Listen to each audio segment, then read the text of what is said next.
ജീവനെ KSRTC ബസ്സുകളിൽ സൗജന്യ യാത്ര നൽകുന്നതായിട്ട് ബന്ധപ്പെട്ട് പ്രതിസന്ധിയിലാവാൻ പോകുന്ന ഒരു കൂട്ടരാണ് സ്വകാര്യ ബസ്സുകൾ.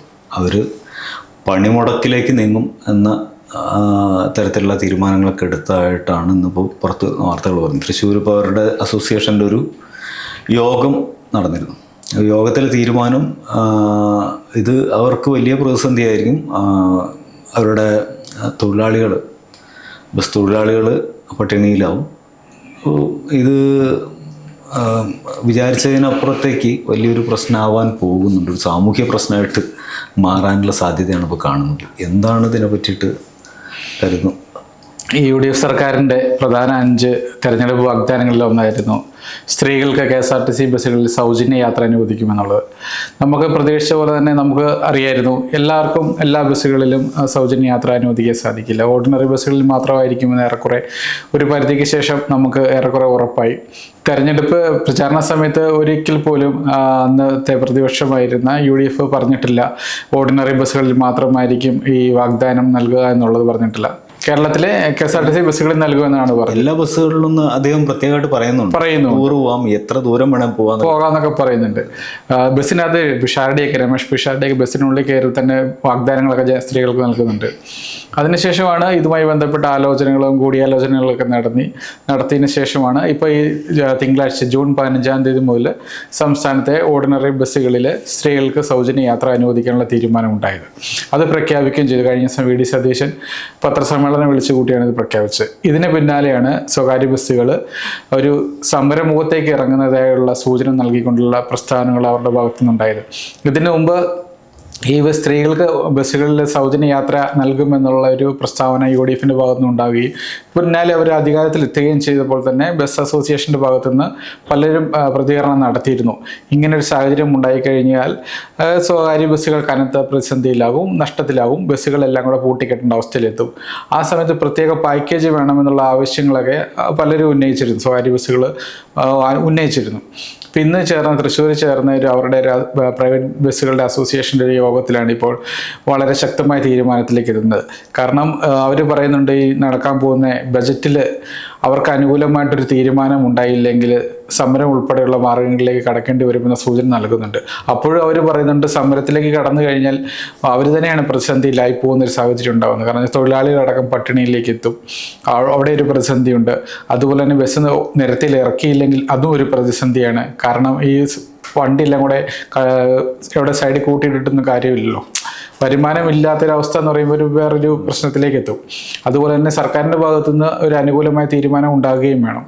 ഈ ഒരു സാഹചര്യത്തിലാണ് ഇന്ന് ഒരു സ്വാഭാവികമായിട്ടും സ്വകാര്യ ബസ്സുകളുടെ ഒരു യോഗം നടന്നതും അവർ പലവിധ ആവശ്യങ്ങൾ ഉന്നയിക്കുകയും ചെയ്ത് ഈ വിഷയത്തിൽ ഇപ്പം സർക്കാർ അടിയന്തരമായി ഇടപെടണമെന്നാണ് ആവശ്യപ്പെട്ടിരിക്കുന്നത്. പക്ഷേ ഇവിടെ വെട്ടിലായത് ആരാന്ന് ചോദിച്ചു കഴിഞ്ഞാൽ സർക്കാരാണ്. കാരണം സർക്കാർ ഇത് മുൻകൂട്ടി കാണണമായിരുന്നു. കാരണം വെച്ചാൽ ഓർഡിനറി ബസ്സുകളിൽ മാത്രമായിരിക്കും എന്ന് ഏറെക്കുറെ സർക്കാരിന് മുഖ്യമന്ത്രിക്കും അറിയായിരുന്നു. കാരണം വെച്ച് കഴിഞ്ഞാൽ കേരളത്തിലെ എല്ലാ ബസ്സുകളിലും KSRTCയുടെ എല്ലാ ബസ്സുകളിലും നടത്താൻ സാധിക്കില്ലാത്തൊരു നയം വേണം സ്ത്രീകൾക്ക് സൗജന്യ യാത്ര എന്നുള്ളത്. അപ്പോൾ ഓർഡിനറി ബസ്സുകളിൽ മാത്രമായിരിക്കും എന്ന് ഏറെക്കുറെ വ്യക്തമായിരുന്നു. അതുമായി ബന്ധപ്പെട്ട് സൂചനകളൊക്കെ സ്വകാര്യ ബസ്സുകൾക്ക് ലഭിച്ചിട്ടുമുണ്ടായിരുന്നു. ഇനി സർക്കാരിനെ ചെയ്യാൻ പറ്റുക എന്ന് പറഞ്ഞു കഴിഞ്ഞാൽ ഇവരുമായിട്ട് സംസാരിക്കുക എന്നുള്ളതാണ്. സംസാരിച്ചാൽ മാത്രം പോരാ. കാരണം വെച്ച് കഴിഞ്ഞാൽ ഇവരിപ്പം പറയുന്നത് അവർക്ക് അതിൻ്റെതായ പാക്കേജുകൾ അനുവദിക്കണം. ഇപ്പോൾ പറയുന്നുണ്ട്, ഇപ്പോൾ ഈ മത്സ്യത്തൊഴിലാളികൾക്ക് മണ്ണെണ്ണ അനുവദിക്കുന്ന പോലുള്ള പ്രത്യേക അലവൻസുകൾ ഞങ്ങൾക്കും തരണം. കാരണം വെച്ചാൽ അല്ലാതെ ഈ സംവിധാനം മുന്നോട്ട് പോകാൻ പറ്റില്ല എന്ന് പറയുന്നുണ്ട്. നേരത്തെ ഒരു ഡീസലിന് പ്രത്യേക ആനുകൂല്യങ്ങളൊക്കെ ചോദിച്ചിരുന്നു. പക്ഷേ ഈ ഘട്ടത്തിലേക്ക് അവർ കൂടുതൽ ശക്തമായ തീരുമാനത്തിലേക്ക് എത്തുകയാണ്. വേണ്ടി വന്നു കഴിഞ്ഞാൽ സമരത്തിന് ഇറങ്ങും, അല്ലെങ്കിൽ ബസ്സുകൾ പണി മുടക്കും എന്നുള്ള പറയുമ്പോൾ പോലും അവർ ചിലപ്പോൾ 1 ദിവസത്തേക്ക് 2 ദിവസത്തേക്ക് പണി മുടക്കാൻ സാധ്യതയുണ്ട്. കാരണം കൂടുതലും ഓർഡിനറി ബസ്സുകളിൽ യാത്ര ചെയ്യുന്ന ആൾക്കാരാണ് കൂടുതലും സ്വകാര്യ ബസ്സുകളിലേക്ക് കയറുന്നത്. ഈ ബസ്സുകളിലെ യാത്രക്കാരെല്ലാം KSRTC ബസ്സുകളിലേക്ക് എത്തുമ്പോൾ സ്വാഭാവികമായിട്ടും പ്രൈവറ്റ് ബസ്സുകൾക്ക് വലിയ തിരിച്ചടിയാണ് ഉണ്ടാകുക, ഭീകരമായ നഷ്ടമാണ് ഉണ്ടാകുക. കാരണം ഈ രാവിലെയും വൈകുന്നേരമായിട്ട് ജോലിക്ക് പോകുന്നവരും തിരികെ വീട്ടിലേക്ക് എത്തുന്നവരും കൂടുതലായിട്ടും പലരും ആശ്രയിക്കുന്ന സ്വകാര്യ ബസ്സുകളെയാണ്. അവരെല്ലാവരും ഇപ്പോൾ ഇനി KSRTC ബസ്സുകളിലോട്ട് യാത്ര മാറ്റുമ്പോൾ ഉണ്ടാകുന്നൊരു പ്രതിസന്ധിയുണ്ട്. അതൊരു വലിയ പ്രതിസന്ധിയാണ്. കാരണം സ്വകാര്യ ബസ്സുകളെ സംബന്ധിച്ച് അവരുടെ വരുമാനത്തെ അത് കാര്യമായി ബാധിക്കും. നിലവിൽ ഇപ്പോൾ ഡീസലിൻ്റെ വില ഓരോ മാസവും ഉയരുന്നൊരു സാഹചര്യമുണ്ട്. ആ ഒരു സാഹചര്യം നിലനിൽക്കുകയാണ് ഇപ്പോൾ ഈ ഈ സ്ത്രീകൾക്ക് ഇങ്ങനൊരു ആനുകൂല്യം KSRTC അനുവദിക്കുന്നു, അതിൻ്റെ ഒരു തിക്താനുഭവം അല്ലെങ്കിൽ ഒരു തിരിച്ചടി പ്രൈവറ്റ് ബസ്സുകൾക്ക് സംഭവിക്കുകയും ചെയ്യുന്ന ഒരു സാഹചര്യം ഉണ്ടാവുന്നത്? ഇത് നടപ്പാക്കാൻ പറ്റാത്ത, അവരുടെ കയ്യിലൊതുങ്ങാത്തൊരു വാഗ്ദാനം മുമ്പോട്ട് വയ്ക്കുകയും അതവർക്ക് നടപ്പാക്കേണ്ട ഒരു ഗതികേട് വന്നു വിടുകയും ചെയ്തു. കാരണം മുൻ സർക്കാർ എല്ലാ വാഗ്ദാനങ്ങളും നടപ്പാക്കിക്കൊണ്ടാണ്, രണ്ട് മുൻ സർക്കാരുകളും പിണറായി സർക്കാരുകളും പറഞ്ഞ വാഗ്ദാനങ്ങൾ ഭൂരിഭാഗം നടപ്പാക്കിക്കൊണ്ടാണ് മുമ്പോട്ട് പോയിരുന്നത്. അപ്പോൾ ഇവരെ സംബന്ധിച്ച് ആദ്യമേ തന്നെ വാഗ്ദാന ലംഘനം നടത്തിയിട്ട് മുമ്പോട്ട് പോകുക പറഞ്ഞാൽ വലിയ പ്രതിസന്ധിയാണ്. അപ്പോൾ വി ഡി സതീശൻ ഈ കാര്യത്തിൽ വലിയൊരു ട്രാപ്പിലാണ് പെട്ടിരിക്കുന്നത്. കാരണം KSRTC എല്ലാ ഓർഡിനറി ഇപ്പോൾ അവർ പറയുന്ന 100 ബസ്സുകളിൽ ആദ്യം ഒരു ട്രയൽ നടത്തും. എന്തിനാണ് ഈ ട്രയൽ നടത്തുന്നത് മനസ്സിലാവില്ല. കാരണം ശക്തി പദ്ധതി കർണാടക സർക്കാർ നടപ്പാക്കിയപ്പോൾ അവർ ട്രയൽ നടത്തിയില്ല, നേരെ അങ്ങോട്ട് നടപ്പാക്കുകയാണ് ചെയ്തത്. കാരണം അതിൽ പ്രത്യേകിച്ച് ആലോചിക്കാനൊന്നുമില്ല. അവിടെ എത്രയാണോ എമൗണ്ട് കുറവ് വരുന്ന ആ എമൗണ്ട് ഒരു റീഎംബേഴ്സ് ചെയ്യുക, വേറെ പ്രശ്നങ്ങളൊന്നുമില്ല. അപ്പോൾ ഇതിൽ ആലോചനയുടെയും ഒരുപാട് നേരം എന്താ പറയുക ട്രയലിൻ്റെയും ഒന്നും ആവശ്യമില്ല, നേരിട്ട് നടപ്പാക്കാവുന്നേ ഉള്ളൂ. അങ്ങനത്തെ ഒരു പദ്ധതിയാണ് പ്രഖ്യാപിച്ചിട്ടുള്ളത്. അപ്പോൾ നേരിട്ട് നടപ്പാക്കാൻ ഇവർ മടിക്കുന്നതിൻ്റെ ഒരു പ്രധാന കാരണം ഇത് വലിയ പ്രശ്നങ്ങൾ ഉണ്ടാക്കും എന്നുള്ളത് തന്നെയാണ്. സ്വകാര്യ ബസ്സുകളുടെ ഭാഗത്തു നിന്നാണെങ്കിലും, കാരണം അവരെ സംബന്ധിച്ച് വേറെ വഴികളൊന്നുമില്ല. ബസ് ഓടാതായി കഴിഞ്ഞാൽ അതിൽ തൊഴിലാളികൾ കുടുങ്ങാൻ പോകുന്നത് വലിയ ട്രാപ്പിലേക്കാണ് അവർ പോകുന്നത്. അപ്പോൾ ഇതൊക്കെ വലിയ പ്രശ്നങ്ങൾ, സാമൂഹ്യ പ്രശ്നങ്ങൾ ഉണ്ടാക്കും എന്നുള്ളതാണ് കാണേണ്ടത്. സ്വകാര്യ ബസ് അസോസിയേഷൻ പറയുന്നുണ്ട്, മുഖ്യമന്ത്രി ചർച്ചയ്ക്ക് വിളിക്കും, മുഖ്യമന്ത്രിയുടെ ഭാഗത്തു നിന്നും സർക്കാരിൻ്റെ ഭാഗത്തു നിന്നും അനുകൂലമായ ഒരു തീരുമാനം ഉണ്ടാകുമെന്ന് അവർ പ്രതീക്ഷിക്കുന്നുണ്ട്. അതിനുശേഷം 19-നാണ് അവരുടെ മറ്റൊരു യോഗം ചേരുന്നത്. അതിനുശേഷമായിരിക്കും ആ യോഗത്തിൽ അവർ ഒരു ശക്തമായ തീരുമാനം എടുക്കും. അതിനുശേഷമായിരിക്കും വേണ്ടി വന്നാൽ സമരം ഉൾപ്പെടെയുള്ള കാര്യങ്ങളിലേക്ക് കിടക്കുക. ഇപ്പം നമ്മളിവിടെ ഇപ്പോൾ സന്ദീപ് പറഞ്ഞ പോലെ തന്നെ ഇവിടെ ഈ എന്ത് ചെയ്യും എന്നുള്ളൊരു കാര്യമുണ്ട്. ഇവർ സർക്കാരാണ് ഏറെക്കുറെ വെട്ടിലാക്കിയത്. കാരണം വെച്ച് കഴിഞ്ഞാൽ ഇങ്ങനെ ഒരു വിഷയം എടുക്കുമ്പോൾ, സ്ത്രീകൾക്ക് സൗജന്യ യാത്ര ഒരുക്കി നൽകുമ്പോൾ, ഇവിടെ മറുവശത്ത് സ്വകാര്യ ബസ് വ്യവസായം എന്നൊരു വ്യവസായം ഇവിടെ ഉണ്ടായിരുന്നു. അവരുടെ തിരിച്ചടി ഉണ്ടാകും എന്നുള്ള കാര്യം സർക്കാരിന് മുൻകൂട്ടി കാണേണ്ടതായിട്ടുണ്ടായിരുന്നു. കാരണം വെച്ച് കഴിഞ്ഞാൽ കോവിഡിന് ശേഷവും അതിനു മുമ്പും സ്വകാര്യ ബസ്സുകൾക്ക് ഉണ്ടായിരുന്ന കനത്ത നഷ്ടമുണ്ട്. അതൊരു യാഥാർത്ഥ്യം തന്നെയാണ്. ആയിരക്കണക്കിന് ബസ്സുകൾ സർവീസ് അവസാനിപ്പിച്ചിട്ടുണ്ട്. പലയിടത്തും ബസ്സുകൾ കട്ടപ്പുറത്തുമായിട്ടുണ്ട്. അതിന് വേറൊരു കാരണം എന്ന് പറഞ്ഞു കഴിഞ്ഞാൽ കൂടുതൽ യാത്രക്കാർ സ്വന്തം വാഹനങ്ങളിലേക്ക് മാറി എന്നുള്ളതാണ് യാഥാർത്ഥ്യം. അതവിടെ ഇരിക്കട്ടെ. പക്ഷേ ഇവിടെ സ്വകാര്യ ബസ്സുകൾ വളരെ തിരിച്ചടി അവിടെ നേരിടുന്നുമുണ്ട്. കാരണം വെച്ച് കഴിഞ്ഞാൽ ഇപ്പോൾ ഡീസലിൻ്റെ വില കുത്തനെ വരുമ്പോൾ ഇവർക്ക് തിരിച്ചടിയുണ്ട്. അതുപോലെ തന്നെ ഇപ്പോൾ KSRTCയിൽ ഇപ്പം സൗജന്യ യാത്ര അനുവദിക്കുമ്പോൾ സ്ത്രീ യാത്രക്കാരുടെ എണ്ണം കുറയുമ്പോൾ അവർക്ക് വലിയൊരു തിരിച്ചടി മറുവശത്തും ഉണ്ടാവും. അതുകൊണ്ടാണ് അവരിപ്പോൾ ആവശ്യപ്പെടുന്നത്, ഇപ്പോൾ മത്സ്യത്തൊഴിലാളികൾക്ക് മണ്ണെണ്ണ കൊടുത്ത പോലുള്ള പാക്കേജ് അവർക്ക് വേണം എന്നുള്ള ആവശ്യങ്ങൾ ഉന്നയിക്കുന്നത്. അതിനൊപ്പം തന്നെ അവർ പറയുന്നുണ്ട് ഈ വിദ്യാർത്ഥികളുടെ കൺസെഷൻ വർദ്ധിപ്പിക്കണം. 15 വർഷമായിട്ടും വലിയ മാറ്റമൊന്നും ഇല്ലാതെയാണ് ഇപ്പോഴും കുട്ടികളിൽ നിന്നുള്ള നിരക്ക് വാങ്ങുന്നതെന്നാണ് അവർ പറയുന്നത്. അതിനൊപ്പം തന്നെ അവർ വേറെ ചില ആവശ്യങ്ങൾ കൂടെ ഉന്നയിക്കുന്നുണ്ട്. അതെന്താണെന്ന് ഞാൻ പറയാം. ഇന്ധനത്തിൽ ഇളവ് വേണം, ഇൻഷുറൻസ് സർക്കാർ ഏറ്റെടുക്കണം, ബസ് സ്റ്റാൻഡുകളിലെ ഫീസ് ഒഴിവാക്കണം, വിദ്യാർത്ഥി യാത്രാ നിരക്ക് വർധന, പൊതുയാത്രക്കാരുടെ നിരക്ക് വർധന, ഡീസൽ സബ്സിഡി, ഇൻഷുറൻസ് ഇളവ് എന്നീ പാക്കേജുകൾ വേണമെന്നും ബസ് ഉടമകൾ പറയുന്നുണ്ട്. അപ്പോൾ ഇതിനൊപ്പം തന്നെ ഈ ആവശ്യങ്ങളും കൂടെ അവർ മുന്നോട്ട് വെക്കുന്നുണ്ട്. കാരണം വെച്ച് കഴിഞ്ഞാൽ ഈ ഒരു നിലവിലത്തെ പ്രതിസന്ധി എന്ന് പറഞ്ഞു കഴിഞ്ഞാൽ വലിയ പ്രതിസന്ധിയാണ്. ഡീസലിൻ്റെ വില ഓരോ മാസം വർദ്ധിക്കുന്ന സാഹചര്യമുണ്ട്. ബസ്സുകളിൽ ഓൾറെഡി നമുക്കറിയാം യാത്രക്കാർ കുറവുള്ളൊരു സാഹചര്യവുമുണ്ട്. എല്ലാവരും സ്വകാര്യ വാഹനങ്ങളിലേക്ക് അവർ സ്വന്തം വാഹനത്തിലേക്ക് മാറിയപ്പോൾ ഉണ്ടായൊരു തിരിച്ചടിയുണ്ട്. അതിനൊപ്പം തന്നെയാണ് ഇവിടെ ഓർഡിനറി ബസ്സുകളിൽ സ്ത്രീകൾക്ക് സൗജന്യ യാത്ര കൂടെ അനുവദിക്കുന്നത്. അപ്പോൾ ഈ ഒരു സാഹചര്യത്തിൽ അവർക്ക് ഒരു ശക്തമായൊരു നിലപാടിലേക്ക് അല്ലെങ്കിൽ വേണ്ടി വന്ന ഒരു സമരത്തിലേക്ക്, പണിമുടക്കിലേക്ക്, കൂടുതൽ വലിയ സങ്കീർണമായ പ്രശ്നങ്ങളിലേക്ക് പോകുന്നതാണ്. കാരണം വിദ്യാർത്ഥികളുടെ ബസ് ചാർജിൽ ഏതെങ്കിലും തരത്തിലൊരു വർധന പ്ലാൻ ചെയ്യുക എന്ന ഘട്ടത്തിലെത്തിയാൽ തന്നെ വലിയ പ്രശ്നങ്ങളുണ്ടായിരിക്കും. SFI പോലുള്ള സംഘടനകൾ രംഗത്തിറങ്ങും. ഇത് വലിയ പ്രതിസന്ധി സർക്കാരിന് തുടക്കത്തിൽ തന്നെ കൊടുക്കുന്ന ഒരു സംഗതിയായിട്ട് മാറുമെന്നാണ് തോന്നുന്നത്. ഈ ഒരു സാഹചര്യത്തിൽ ഇപ്പോൾ സർക്കാരിന് ചെയ്യാൻ പറ്റുന്ന കാര്യം എന്ന് പറഞ്ഞു കഴിഞ്ഞാൽ ഇവരുമായിട്ട് സംസാരിക്കുക, എന്തെങ്കിലും സബ്സിഡിയോ എന്തെങ്കിലും ഇവരുടെ ആവശ്യങ്ങൾ ഏതെങ്കിലും ഒന്ന് പരിഗണിക്കുക മാത്രമായിരിക്കും. ഇപ്പോൾ വിദ്യാർത്ഥികളുടെ കൺസെഷൻ്റെ കാര്യത്തിൽ തീരുമാനം എടുക്കാൻ പറ്റുമെന്ന് എനിക്ക് തോന്നുന്നില്ല. ആ ശക്തമായൊരു പ്രതിഷേധത്തിലേക്ക് കാര്യങ്ങൾ നീങ്ങും. നമുക്കറിയാലോ, ഇപ്പോൾ SFI ഉൾപ്പെടെയുള്ള വിദ്യാർത്ഥി സംഘടനകൾ ചിലപ്പോൾ ആ വിഷയം ഏറ്റെടുക്കുകയും ചെയ്യും. ആ ഒരു പ്രതിസന്ധി സർക്കാരിന് മുന്നിൽ കാണുന്നുണ്ട്. പക്ഷേ ഈ സ്വകാര്യ ബസ്സുകളുടെ ഈ ശക്തമായ പ്രതിഷേധത്തെ മറികടക്കാനൊരു തീരുമാനം ഇവർക്ക് ആവശ്യമുണ്ട്. അതിനിപ്പോൾ മുഖ്യമന്ത്രിയെ കാണുക, മുഖ്യമന്ത്രിയിൽ നിന്ന് അനുകൂലമായ തീരുമാനം ഉണ്ടാക്കുക, അല്ലെങ്കിൽ എന്തെങ്കിലും പാക്കേജുകൾ ഇവർക്ക് അനുകൂലമായിട്ട് കിട്ടുന്ന, ഇവർ പറയുന്ന ഡീസലിനടക്കം സബ്സിഡി വേണമെന്നൊക്കെ ഒരു സമയത്ത് ഇവർ പറയുന്നുണ്ട്. അതൊക്കെ എത്രത്തോളം പ്രാവർത്തികമാകുമെന്ന് പറയാൻ പറ്റില്ല.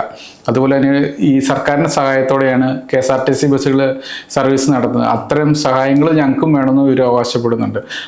അതിനൊന്നും സർക്കാർ വഴങ്ങാനുള്ള സാധ്യതയില്ല. ഇവർ ഉന്നയിച്ച ഫോർമുലയിൽ ഏതൊരു സർക്കാർ അതിനോട് സമ്മതം മൂടുമോ എന്നുള്ള കാര്യത്തിൽ സംശയമാണ്. ഏതെക്കാലം സർക്കാർ ഇവിടെ വലിയൊരു പ്രതിസന്ധിയിലാണ് എത്തിയിരിക്കുന്നത്.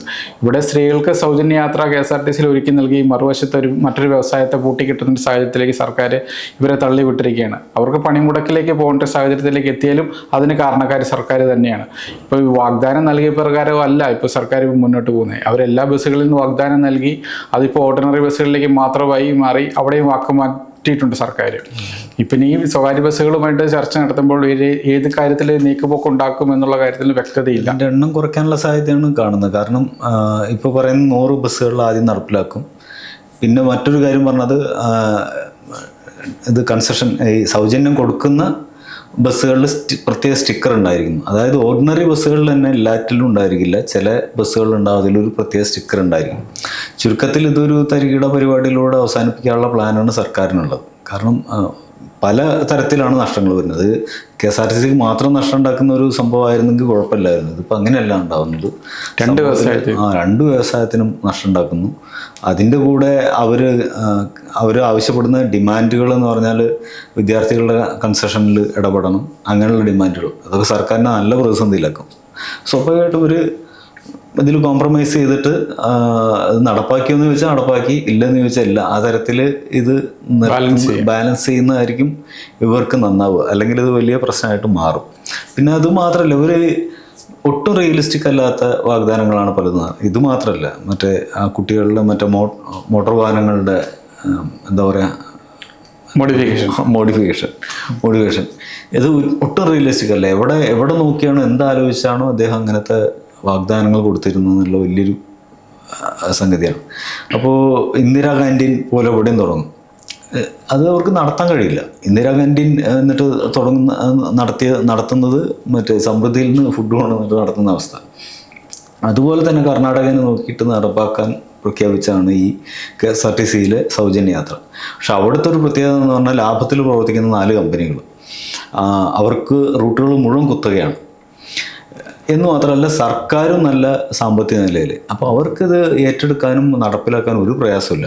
അത് അതേപടി ഇവിടെ നടപ്പിലാക്കണം എന്ന് ഒരു ആലോചിച്ചതിൽ എന്നെ വിട്ടിത്തം കിടക്കുന്നുണ്ട്. ഇതിൻ്റെ ഒരു മറുവശം എന്ന് പറഞ്ഞു കഴിഞ്ഞാൽ ഇനി സാധ്യമായൊരു കാര്യമുണ്ട്. നമുക്ക് തമാശയോടെ ആണെങ്കിലും പറയാം. ഇപ്പം KSRTCയിൽ ഇപ്പം ഓർഡിനറിയിൽ എല്ലായിടത്തും ഫ്രീ ആയിട്ട് സ്ത്രീകൾക്ക് സൗജന്യ യാത്ര നൽകുമ്പോൾ സ്വാഭാവികമായിട്ടും ഓർഡിനറി ബസ് എന്നുള്ള ഒരു സംവിധാനം അവിടെ തകരുകയും കൂടെ ചെയ്തു കഴിഞ്ഞാൽ ചിലപ്പോൾ അതിൻ്റെ ഒരു നേട്ടം വേണമെങ്കിൽ പ്രൈവറ്റ് ബസ്സിന് ലഭിച്ചേക്കാം എന്നൊരു സൗജന്യം മാത്രമേ ഉള്ളൂ. അല്ലെങ്കിൽ ഈ 2 മേഖല ഒരുപോലെ തിരിച്ചടി നേരിടും. KSRTCയുടെ മേഖലയും തിരിച്ചടി നേരിടും, സ്വകാര്യ ബസ്സുകൾ നേരിടും. ഇതൊരു വലിയ പ്രതിസന്ധിയിലേക്കാണ് VD സതീശൻ സർക്കാരിനെ എത്തിച്ചിരിക്കുന്നത്. കൂടെ മെൻസ് അസോസിയേഷൻകാർ രംഗത്തിറങ്ങിയിട്ടുണ്ട്. അവർക്ക് സൗജന്യം വേണം. പിന്നെ കൂടുതൽ ആൾക്കാർ വരും. കാരണം വെച്ച് കഴിഞ്ഞാൽ ഇപ്പോൾ ഒരു സ്ത്രീകളിൽ തന്നെ ഒരു ചോദ്യമുണ്ട്, എന്തിനാണ് സ്ത്രീകളെ മാത്രം ഇങ്ങനെ പ്രത്യേകമായി പരിഗണിക്കേണ്ടത്? ഞങ്ങൾ ഈക്വാലിറ്റി ആവശ്യപ്പെടുമ്പോൾ ഞങ്ങൾക്ക് എന്തിനാണ് പരിഗണന എന്നുള്ള പല സ്ത്രീകളിൽ തന്നെ വരുന്ന ചോദ്യമുണ്ട്. ചിലർ പറയുന്നുണ്ട് ഞങ്ങൾ ടിക്കറ്റ് എടുത്ത് യാത്ര ചെയ്യും എന്നുള്ള നിലപാടെടുക്കുന്നവരും ഇവിടെയുണ്ട്. അതൊരു അവരുടെ വഴിക്ക് വിടുക, അവരുടെ നിലപാട് അതായിരിക്കും. പക്ഷെ ഇവിടെ എന്ന് പറഞ്ഞപ്പോൾ ഒരു സ്വകാര്യ ബസ് തൊഴിലാളികളുടെ അവരുടെ ജീവിത പ്രശ്നങ്ങൾ ഇവിടെയുണ്ട്. ഇപ്പോൾ സ്വകാര്യ ബസ്സുകളുമായിട്ടുള്ള ചർച്ച നടത്തുക, ഇനി അവരുമായി ബന്ധപ്പെട്ട അവരുടെ ആശങ്കകൾ ചർച്ച ചെയ്ത് പരിഹാരം കണ്ടെത്തുക എന്നുള്ള പോംവഴി മാത്രമേ ഉള്ളൂ. അതിനൊപ്പം KSRTCയിൽ നൽകിയ വാഗ്ദാനം വിജയകരമായി മുന്നോട്ട് കൊണ്ടുപോവുകയും ചെയ്യണം. അത് ലാഭത്തിൽ എത്തിക്കാൻ പറ്റുമോ ഇല്ലെന്ന കാര്യത്തിൽ സർക്കാരിന് പോലും ഉറപ്പില്ല. അങ്ങനെ ഒരു സാഹചര്യം അവിടെയും ഉണ്ട്. അപ്പോൾ എല്ലാം കൊണ്ടും സർക്കാർ ഒരു പ്രതിസന്ധിയിലേക്കാണ് ഇനി പോകുന്നത് എന്ന കാര്യത്തിലാണ് സൂചനകൾ ലഭിക്കുന്നത്.